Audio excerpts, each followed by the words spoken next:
Somebody close those doors. I feel like I've got a spotlight on my face. I can't see y'all. Thank you. My father's younger sister passed away a few weeks ago, and we went to Oklahoma City for the funeral and picked up a few things that she had saved there at her house and went through some things. I found a Mother's Day card I want to read you. It has absolutely nothing to do with the lesson tonight, but I just want to read it to you because I loved it when I read it. I think Dad wrote it to his mom in about 1958 or 9 when I was 4 or 5, and it just gave me a snapshot of Dad at age 30 that I kind of liked, and I thought y'all'd like it too. Dear Grandmama, we never seem to hear from you anymore. There's not much to write from here. Both the kids are doing fine. They're enjoying the summer weather outside all the time. Ruth is sewing a lot now. She spent last week polishing the house. They were supposed to have a tour through it. And this is my favorite part. Wish you could see it while it's so clean. I just thought that was a great card. And it was in my dad's handwriting, and I love him. We've been studying Revelations for the last 2 or 3 months. It seems like it's been 2 or 3 years.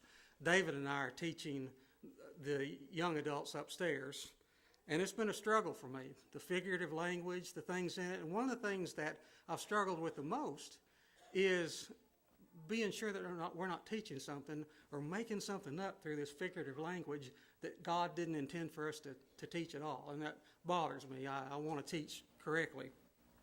There just seems to be a constant struggle, good and bad, God and Satan, and it can get pretty frustrating as you go through this book.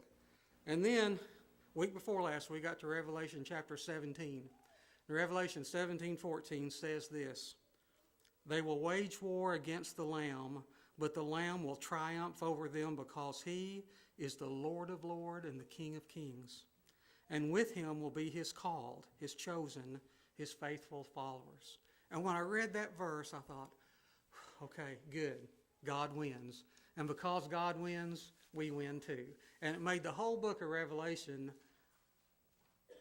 almost insignificant compared to this one verse right here that says, God is in charge and God wins. When I was a young man, I mistakenly thought that good things happen to good people and bad things happen to bad people. But as I got older, through personal experience and through experience of friends of mine, I began to realize that wasn't necessarily true. That sometimes, despite our intent to be godly and make godly decisions, things can sneak up and bite us. And life can afford things happen that just aren't good, even though we live good lives. It's frustrating as a Christian because you want to think that God is in charge and everything that we do in our life is directed by God and our lives are going to be perfect. But that doesn't happen that way. In fact, sometimes our lives can be as confusing and frustrating as the book of Revelation. But my message to you tonight is that even if it sometimes seems like you're fighting this battle alone, that you're not.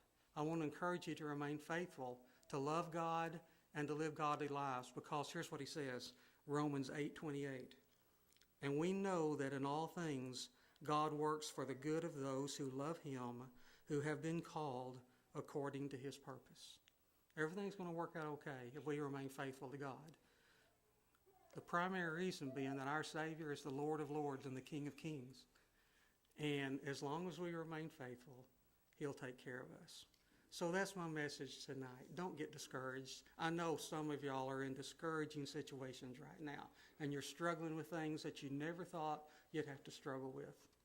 But you do, and I do. So I just want to encourage you to remain faithful and know that because our God is victorious over Satan, that we're going to be victorious also. If you have any needs tonight, we ask you to come now as we stand and sing.